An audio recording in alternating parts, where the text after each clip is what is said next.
Every few years, the Call of Duty series hits a new technical milestone, a definable moment where developers like Infinity Ward make a clear break from what came before.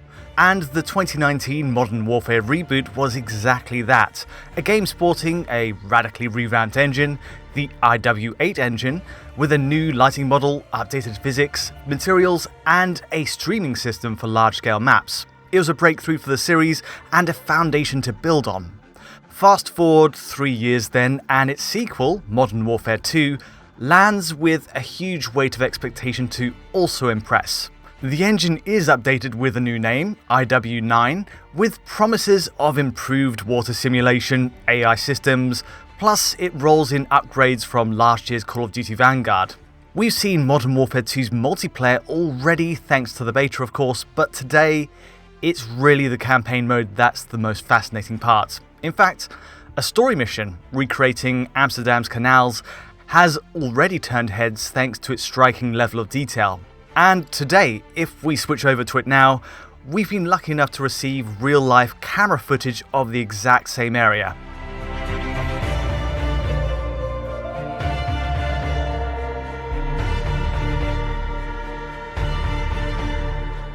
All credit and thanks go to Twitter user Melih Korkmaz for filming this and sending it our way. Their Twitter handle is below.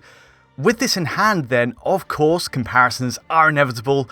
So just how does the in-game delivery of this area as rendered using the IW9 engine stack up to this actual real-world footage? And in more general Digital Foundry territory, how do PS5, Series X and S compare to each other, with Modern Warfare 2 offering next-gen console support? And lastly, what of performance, where all three again support 120Hz to mixed levels of success? Let's find out. It must be said, Modern Warfare 2's story gives the IW9 engine a superb workout. Each mission is really a vehicle, a self-contained showcase of sorts that puts each of the engine's new visual tricks in view in ways the multiplayer simply does not. Every set piece in the game escalates too in remarkable fashion. From the upside-down shootouts to hopping between exploding cars, from dodging container units on a rocking tanker, to swimming the Amsterdam canals at night, there's really huge variety here. Actually, the biggest highlight might just be this sniping mission. It's called Recon by Fire, where we see the IW9 tech pushing a huge, sprawling, misty landscape. All linearity is thrown out of the window in favour of a more open-ended design, so you get to choose the dialogue, you choose what points to strike first, you choose how to do it, by stealth or all guns blazing. It's the classic all gillied up mission from Call of Duty 4 taken to a new generation in essence, a brilliant reinvention with multiple ways to attack it. And then there are certain missions which honestly just outstay their welcome. Modern Warfare 2 tells a bleak, often self-serious story, but more often than not, its set pieces at least hit the mark.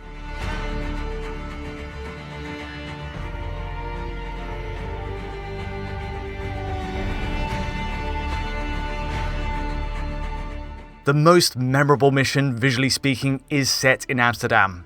It's a quiet story beat, a moment of calm in between the game's more bombastic action, and you stroll down the red light district with every small detail here almost directly lifted from the real world. The cafe names, the bikes flanking the canal, the road signs, even the proportions of its brick roads, the arcing bridge, and the spire of the old church up ahead are precisely measured. There are exceptions, but the team at Infinity Ward uses photogrammetry to make the most real-life materials, each brick, each restaurant sign, and translate their properties to the game engine. It informs the lighting above all, playing a huge role in giving true-to-life results. Perhaps more remarkable though is the sheer accuracy of the scale of it. The rendering of Amsterdam streets is such a direct, literal translation of the actual thing, to the centimetre almost, it's possible to compare the two directly in a one-to-one fashion. And, well, that's exactly what I've done. Thanks to the supplied footage, I've lined up a real-world walk across the canal with the same route on Modern Warfare 2 as played on PS5 in this case.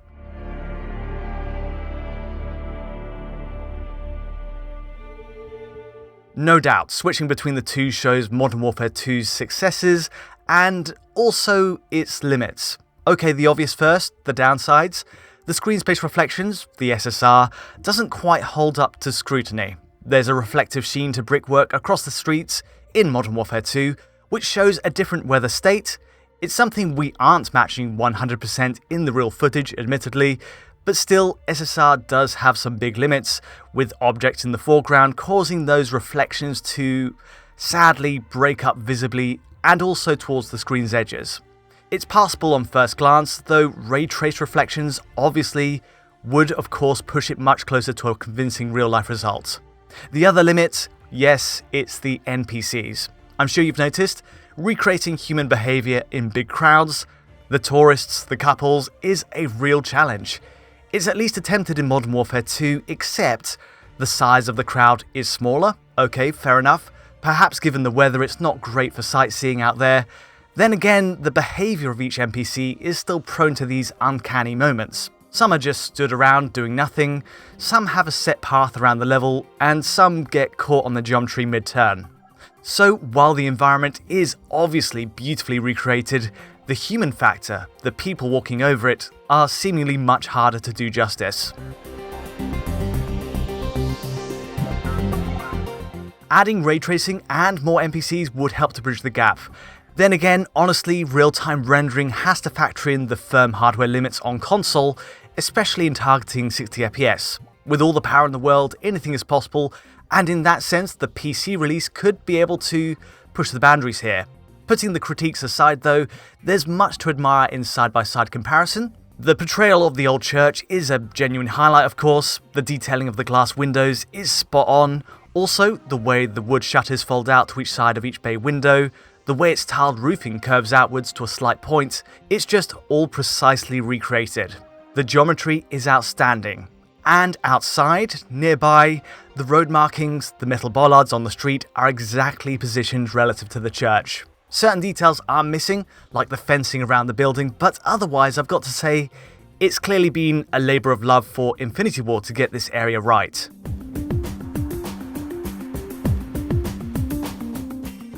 Looking beyond the Amsterdam level, mostly Modern Warfare 2's campaign focuses on pure set-piece action, Call of Duty style. That is, fast-moving areas often gone in a blink of an eye, too fleeting to really justify any detail on the same level. Actually, missions based on water, combining both swimming and shooting, if you can believe it, do get a bit of a push this time around. So the early wet work mission shows the new water tech of IW9 especially, letting you dive into a simulated water body, using it as a form of stealth almost as you take down the guards. On its own, the ripples, the caustics as the water hits the bay are well realised, and even later missions have you shooting at guards while floating downstream in a wild set piece. But again, SSR is very much in place on console, with all the expected breakup on reflections over the top. So the end result, water, where it appears, has a genuine impact on the mechanics, but on a superficial visual level, they don't really quite impress as much as they could. On a side note, the pre-rendered cutscenes stitching together each mission are really quite eye-opening. The sheer quality of the character models in each is genuinely impressive, following on from Vanguard, which also excelled here. Again, just like Vanguard though, the fact these are rendered at 30 frames per second with uneven frame pacing is a bit of a shame, but the detailing, the lighting of these scenes is among the best I've seen in recent years.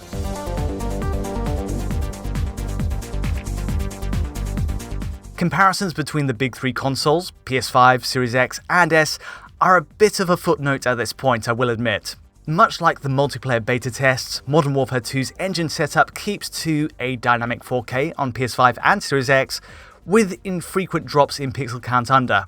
Visually, there are just no differences between the two premium machines otherwise, in shadows, textures, everything else. It's a direct match. And then, of course, we have a dynamic 1440p on Series S, with the pixel count dropping on last count to 2250 by 1440 lowest, scaling just on that horizontal axis there. Actually, Series S holds up reasonably well. Pitting it up against the Series X version, there are only minor tweaks in settings. Grass density and shadow quality drop slightly if we zoom into certain parts of a level. These are minor details honestly, but worth a mention. From a visual standpoint, all three are very robust, though for the best image quality, you know where to go. Perhaps then the more intriguing part of the comparison is performance at 60 FPS and beyond that at 120 FPS. The 60Hz tests up first, and there's really no story in that PS5 or Series X versions both hand in a rock solid 60 FPS. The Wetworks mission, the car chases, all of it fly through no problem. For the entirety of the campaign, there's really only been one specific moment which broaches a drop on either console. So on Series X, it's this bit with the bridge collapsing, pulling us down to the 50 FPS line with some screen tearing in tow. I really had to dig deep to find this, although I will say a repeat test playing all over again had this scene run with zero issue. No drops under 60 FPS at all on Series X. For the rest of play, there's barely a blip throughout every mission, and so it goes on the PS5 release as well. The only distinction between the two is PS5 is fully V-synced, while a drop on Xbox Series X, as rare as it is to find, will be accompanied by screen tearing right at the top of the screen. Being optimized as a native app on each is a benefit, and for PS5, again, that bridge sequence flies through at the full 60. Zero issues in my playthrough on either machine then, which is fantastic news, especially for the prospects of the 120 FPS mode.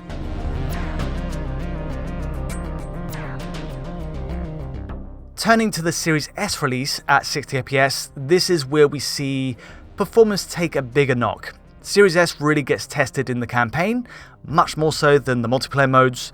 So, for example, the Wetwork mission right at the start has constant screen tearing as you wade through the water. Performance is at 50 to 60 FPS, so sadly falling short of the perfect lock on premium consoles. And while later missions run perfectly at 60 FPS mostly, you'll spot big open areas, especially in sniping missions or sieges, eventually dropping Series S again to the 50 FPS mark.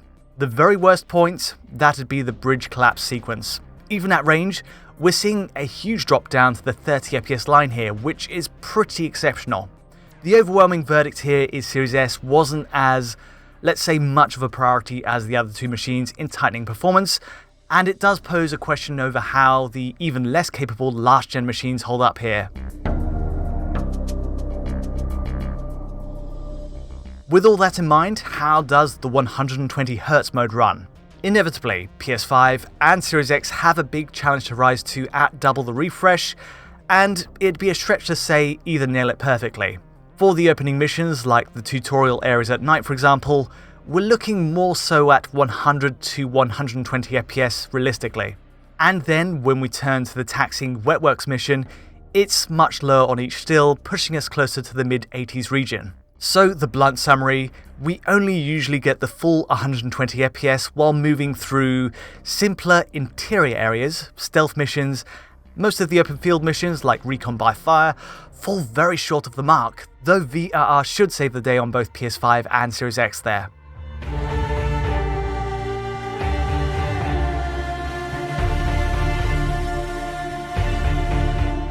Again, it's a decent turnout, and a range of 80 to 120 FPS is still perfectly fine.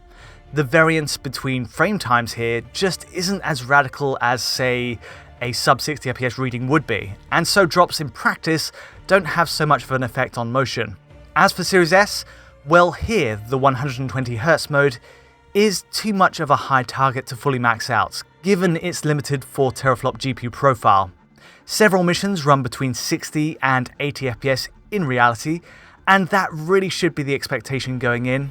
In fact, for a good perspective on how all three consoles stack up, here's a three-way split, all running at 120 FPS. Mostly we're walking fours to get the same rendering load, but it paints a clear picture of relative performance. Without a doubt, Xbox Series X here runs with a marginal lead over PS5 in most scenes, by around 5 FPS overall, though there are points where they swap the lead position.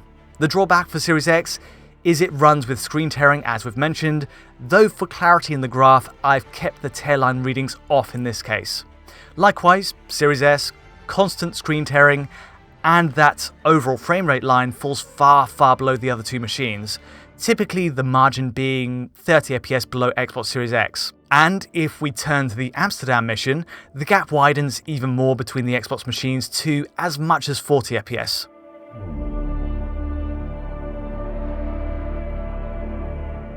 Overall, the advances in tech for Modern Warfare 2 are perhaps less revolutionary than the first 2019 reboot. Iterative is the fairer word, I think. Much like the advances in Call of Duty Vanguard, where much of the work in developing a robust, scalable engine had already been done beforehand. This year, Modern Warfare 2 still leaves us with a few serious highlights. Obviously, the Amsterdam area forces a welcome change of pace for one, a slower moment to soak in the team's technical prowess, also a rare excuse to pace around one spot to be given a tour of sorts of Infinity Ward's tech. That it gets so close, on first glance anyway, to the real thing, bodes well for the series as we get stuck into this generation.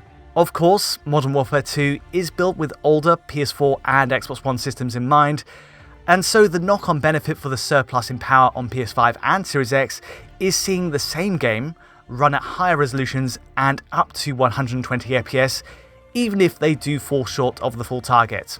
Again, the only console really falling short there is Series S, though at 60 FPS it's a fine way to enjoy the game.